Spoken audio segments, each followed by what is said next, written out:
SIR নিয়ে অসন্তুষ্ট জ্ঞানেশ কুমার। পশ্চিমবঙ্গের মানুষ বলছে ভাই ফেক ভোটার কই, এতগুলো নাম, কোটি কোটি আঁকড়া, ফেক ভোটার গেল কোথায়? আর তারই মধ্যে খবর আসছে যে জাতীয় নির্বাচন কমিশন আরো 13 জন অফিসারকে নিয়োগ করেছেন, যার মধ্যে আবার নিয়োগ করা হয়েছে সুব্রত গুপ্তা, যিনি 1990-র আইএএস অফিসার, যেনাকে বানানো হয়েছে স্পেশাল রোল অবজারভার, এবং ওনার দায়িত্ব যে আবারও পুনরায় পুরো ভেরিফিকেশন হবে। অর্থাৎ এই 4টে বিএলওর যে আন্দোলন চলছে, সেই আন্দোলনের জন্য খসড়া তালিকা এক্সটেন্ড করা হয়নি।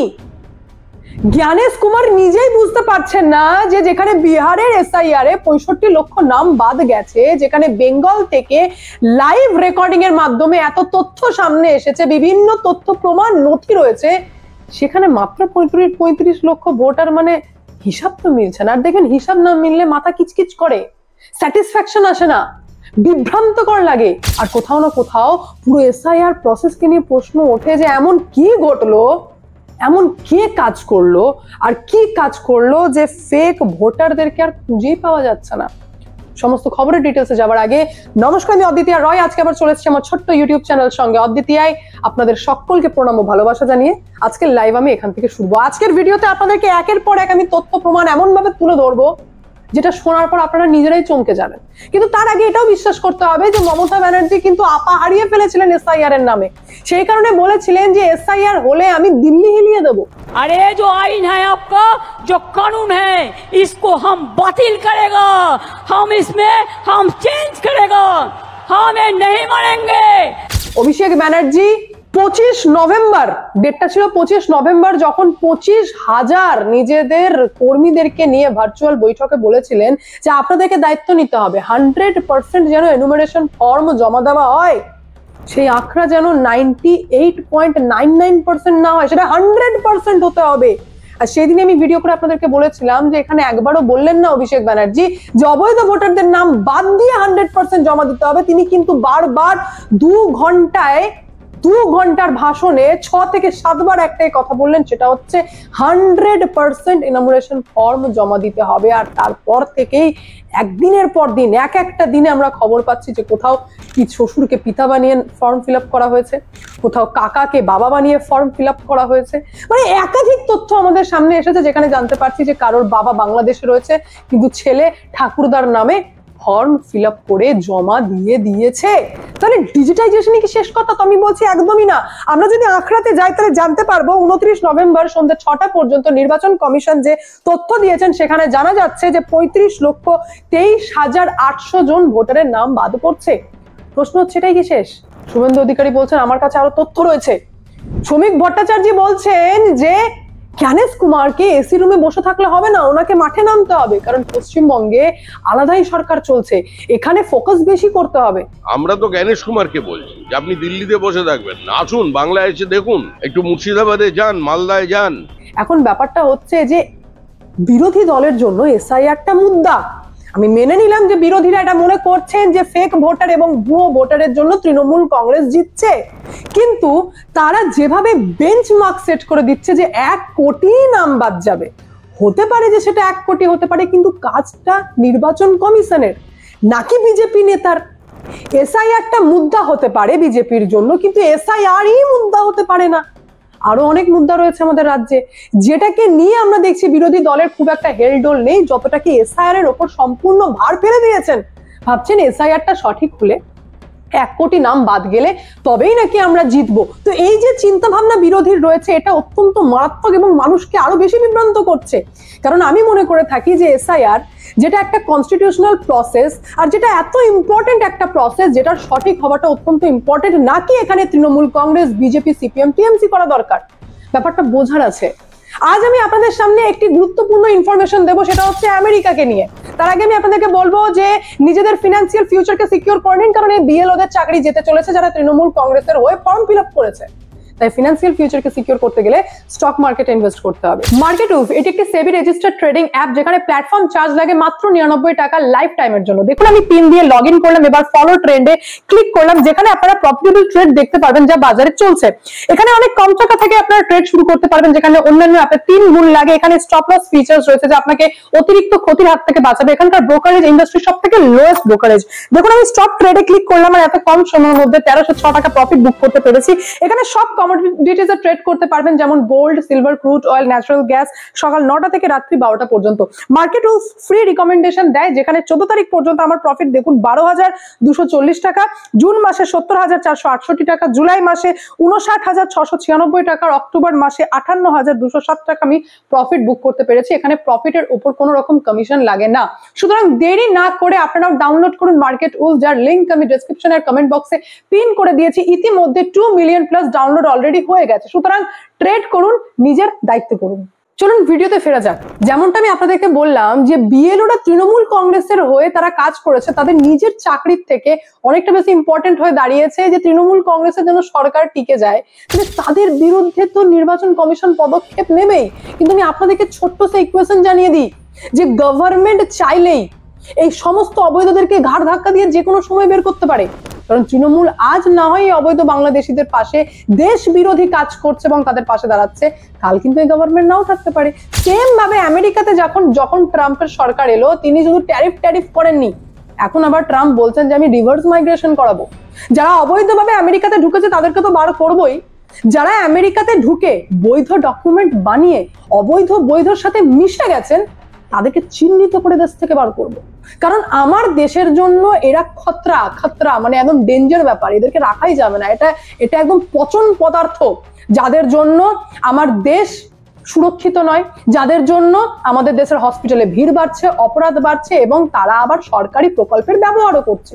সুতরাং এই পচা আলুদেরকে এখানে রাখার নেই, তাদেরকে আমি দেশ থেকে বার করবো। ভাই কোন দেশ বলছে? যে দেশের অর্থনীতি ভারতের 7.5 গুণ বেশি, যে দেশের ক্ষেত্রফল ভারতের থেকে কত বেশি আমি আঁকড়া বলে দিচ্ছি। আমেরিকার হচ্ছে 98,33,517 বর্গ কিলোমিটার, আর সেখানে আবাদি হচ্ছে মাত্র 34 কোটি। আর ভারতের বর্গ কিলোমিটার যদি আমি ক্ষেত্রফল বলে থাকি তাহলে 32,87,263 বর্গ কিলোমিটার, আর আবাদি হচ্ছে 146 কোটি। সেখানকার সেন্ট্রাল গভর্নমেন্ট বলছেন যে অবৈধদেরকে রাখলে আমাদের চাকরি হবে না, আমরা সুস্থভাবে থাকতে পারবো না, আমাদের ভাগে ভাগ বসাচ্ছে এরা। তাহলে এসআইআরটা কতটা ইম্পর্টেন্ট, যে প্রসেসে সব গভর্নমেন্টের সাপোর্ট করা দরকার, এটা এতটা দরকার। সেখানে পশ্চিমবঙ্গের সরকার মমতা ব্যানার্জি বলছেন না ভাই আমার ভোটার চলে গেলে আমার তো সরকার চলে যাবে, তাই তিনি নিজে তো যা করছেন কেরল তামিলনাড়ুকে পর্যন্ত উস্কাচ্ছেন যে এসআইআর এর বিরোধিতা করো, বিরোধিতা করে রাস্তায় নামো। সরাসরি তো এসআইআর এর বিরোধিতা করা যাবে না, কারণ এসআইআর কে নিয়ে আজকাল এত আলোচনা হয়েছে যে আপনারা এসআইআর রিলেটেড যে কোনো কোয়েশ্চেনের উত্তর দিতে রেডি আছি। তাই মমতা ব্যানার্জি বলছেন যে এসআইআর এর বিরোধিতা করা মানে দেশ বিরোধিতা করা।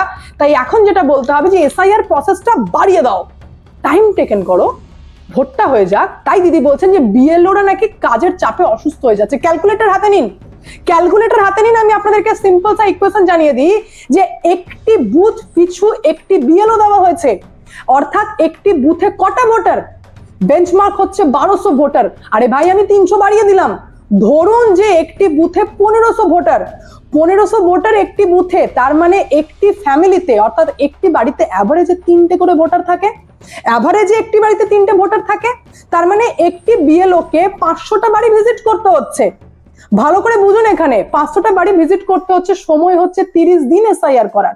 2 বার বাড়ি যেতে হবে, একবার ফর্ম দিতে, একবার ফর্ম আনতে, 2 বার বাড়ি যেতে হবে। স্কুলের যে কাজ করেন সেই স্কুল থেকে ছুটি, সরকারি নিয়ম অনুযায়ী 8 ঘন্টা তো এমনি ডিউটি করতে হয়, সেখানে তো ছুটি, সেই মাইনে তো পাবেনই, আবার এই এসআইআর এর কাজের জন্য আরো এক্সট্রা টাকা পাচ্ছেন। তাতে হচ্ছে না, তাতে অসুস্থ হয়ে যাচ্ছেন বিএলওরা। 30 দিনে যদি 500টা বাড়ি ভিজিট করতে হয়, তাহলে এই 500 দিয়ে 30কে ভাগ করে দেখে নিন আপনারা যে একদিনে তাহলে মাত্র কটা বাড়ি যেতে হচ্ছে বিএলও কে। অথচ এই কাজের জন্য বিএলওরা নাকি সুইসাইড করে নিচ্ছে। ভাই যদি তাই হয়ে থাকে তাহলে যদি কেন্দ্রীয় বাহিনী, প্রাইভেট কোম্পানির চাকরি এবং করোনার সময় মেডিকেল স্টাফ আর ডাক্তারদের যদি কথা বলে থাকি, তাহলে তাদের মধ্যে তো 90% সুইসাইড করে নিত কাজের চাপে। কিন্তু এটা যে আমরা আপনারা বুদ্ধিমান, আমরা আপনারা জানি তা কিন্তু নয়।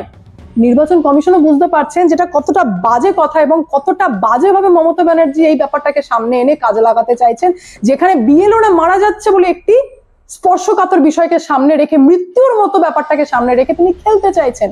এবং এখানেই ভয় পাচ্ছেন জাতীয় নির্বাচন কমিশন যে খেলে দিলেন না তো, কাজ হয়ে গেল না তো। কারণ খবর তো এটাও আসছে যে টাকি পুরসভার 10 নম্বর ওয়ার্ডে কাকা শ্বশুরকে নাকি বাবা বানিয়ে ভোটার কার্ড, আধার কার্ড বানিয়ে এসআইআর এর নাম তোলার জন্য ফর্ম জমা দিয়ে দিয়েছে। খবর এটা আসছে বসিরহাটের নিমদরিয়া কোদলিয়া পঞ্চায়েতের 75 নম্বর বুথ থেকে যে ভারতীয় বাবা বাংলাদেশি ছেলে।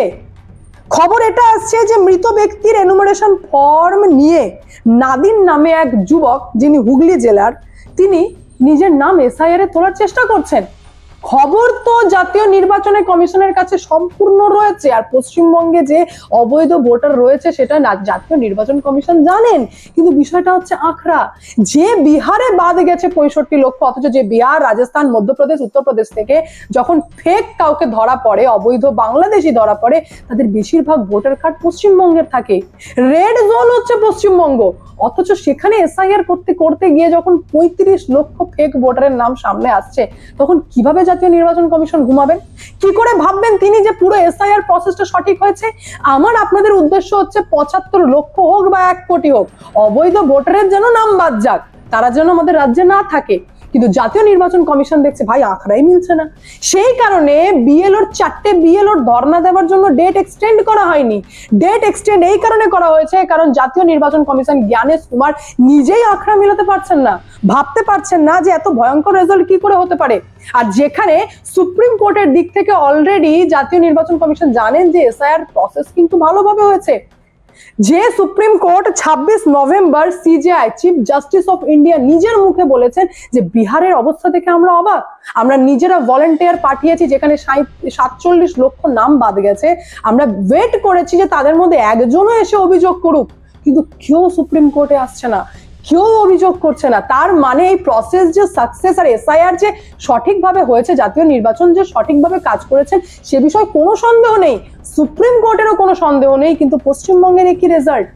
তাই এবার বড়সড় পদক্ষেপ নিয়েছেন জ্ঞানেশ কুমার এবং সঙ্গে সঙ্গে স্পেশাল রোল অবজারভারকে নিয়োগ করেছেন, দায়িত্ব দিয়েছেন সুব্রত গুপ্তাকে, যিনি 1990 ব্যাচের আইএএস অফিসার। তাকে বলা হয়েছে যে শুধুমাত্র পুরো প্রসেসটাকে আরেকবার পুরোপুরিভাবে ঝালাই করতে হবে, পুরো ব্যাপারটাকে দেখতে হবে। দায়িত্ব দেওয়া হয়েছে পশ্চিম বর্ধমান থেকে স্মিতা পান্ডেকে, পূর্ব বর্ধমান এবং বীরভূম থেকে দায়িত্ব দেওয়া হয়েছে তন্ময় চক্রবর্তীকে, মুর্শিদাবাদ মালদা থেকে দায়িত্ব দেওয়া হয়েছে রণধীর কুমারকে, উত্তর 24 পরগনা কলকাতা উত্তর থেকে দায়িত্ব দেওয়া হয়েছে আর অর্জুনকে।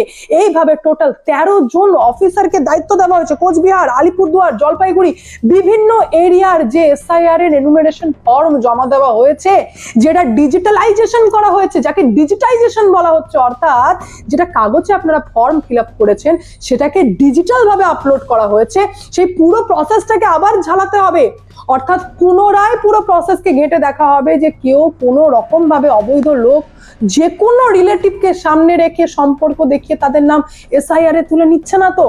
এরপর যদি জাতীয় নির্বাচন কমিশন স্যাটিসফাইড হয়ে যান যে 35 লক্ষই নাম বাদ যেতে চলেছে বা 40 লক্ষ, তাহলে ওয়েল এন্ড গুড। আর এই আঁকড়া যে 1 কোটি যাবে না, এই কথাও আপনারা গ্যারান্টি দিয়ে বলতে পারবেন না, কারণ ডিজিটাইজেশনই কিন্তু শেষ প্রসেস না। তৃণমূল কংগ্রেস যে লাফাচ্ছে, কেন লাফাচ্ছে, তাদের কি প্রফিট সেটা আপনারা খুব ভালো বুঝতে পারছি, কিন্তু এটাই শেষ প্রসেস না। আর অভিষেক ব্যানার্জি তো আরো মারাত্মক কাজ করে ফেললেন এক্সাইটমেন্টে, সেটা হচ্ছে অলরেডি টুইট করে ফেলেছেন যে ভাই আমরা তো সাকসেস, এতে এসআইআর এ কিছুই বেরোয়নি। আর এর ফলে জ্ঞানেশ কুমার কিন্তু আরো চমকে গেছেন, আরো বেশি সতর্ক হয়ে গেছেন, এবং সেই কারণে এইবার নজিরবিহীন ঘটনা ঘটলো, সেটা হচ্ছে 13 জন অফিসারকে পুনরায় আবার দায়িত্ব দেওয়া হয়েছে যে পুরো প্রসেসটাকে আবার রিভাইজ করে দেখতে হবে, কারণ এসআইআর প্রসেসেই এরা পুরোপুরি গন্ডগোল করে দেয়নি তো।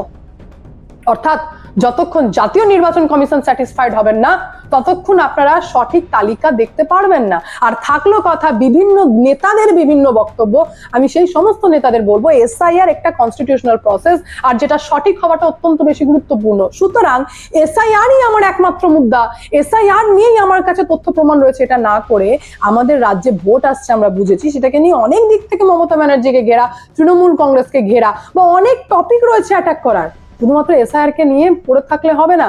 আর আমি আরেকটা কথা আমার সাধারণ মানুষকে বলতে চাই যে 1 কোটি বা 2 কোটি বলে যারা বেঞ্চমার্ক সেট করছে, তারা বেঞ্চমার্ক সেট করার কেউ না, কারণ কাজ করছেন জাতীয় নির্বাচন কমিশন। আর আমরা আশা রাখছি যে তিনি সঠিক এবং স্বচ্ছ কাজই করবেন, কারণ দিনের শেষে ওনাকেও জবাবদিহি করতে হবে। আমাদের দেশে সুপ্রিম কোর্টও রয়েছে, বিচার ব্যবস্থাও রয়েছে, আর যার উপর আমাদের আস্থাও রয়েছে। বাকি এই পুরো বিষয় নিয়ে আপনাদের কি মন্তব্য অতি অবশ্যই কমেন্টের মাধ্যমে জানাবেন। আমি এখানে এন্ড করব। দেখা হচ্ছে নেক্সট ভিডিওতে। ভালো থাকবেন, সুস্থ থাকবেন। সঙ্গে অদ্বিতীয়া চ্যানেলকে অতি অবশ্যই সাবস্ক্রাইব করবেন, কারণ একটাই, যা হবে স্পষ্ট হবে। মার্কেটুস অ্যাপটি ভারতের মধ্যে অতি দ্রুততার সাথে বাড়ছে, যেখানে অলরেডি 2 মিলিয়ন প্লাস ডাউনলোড হয়ে গেছে। লিংক আমি কমেন্টে আর ডেসক্রিপশন বক্সে পিন করে দিয়েছি। ডাউনলোড করুন মার্কেটুস অ্যাপ, ট্রেড করুন, নিজের দায়িত্ব করুন।